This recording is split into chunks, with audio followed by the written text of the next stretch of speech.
boyfriend, I ended up seeing him at a bar near my college. I walked over to him, trying my best to hold back my anger, and said, "Hey, aren't you a little too young to be drinking here?" He raised an eyebrow when he turned to look at me and said, "Too young? I'm 22. Hearing his age, I immediately sprung into action, grabbing the beer he was drinking and pouring it over his head. He got up, yelling, "What was that for?" I crossed my arms and told him that he was a disgusting person for dating my underage sister.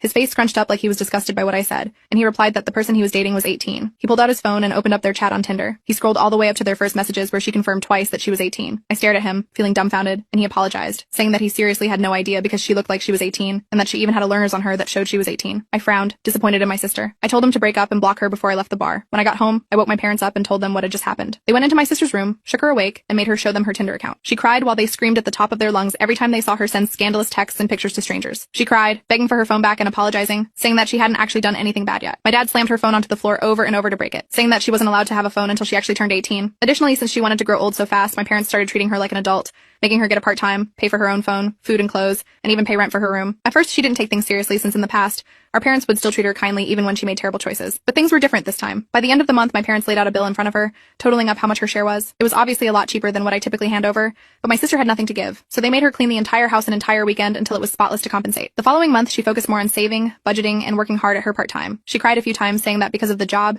she had no time to hang out with friends or do the things she wanted anymore. I told her that it's something a lot of adults had to deal with, and now she's getting the same treatment. After 4 months of working, she apologized to the entire family and asked if she could go back to being a kid, saying that she really learned her lesson this time. Our parents gave in and removed all responsibilities. My sister has never done anything irresponsibly since then.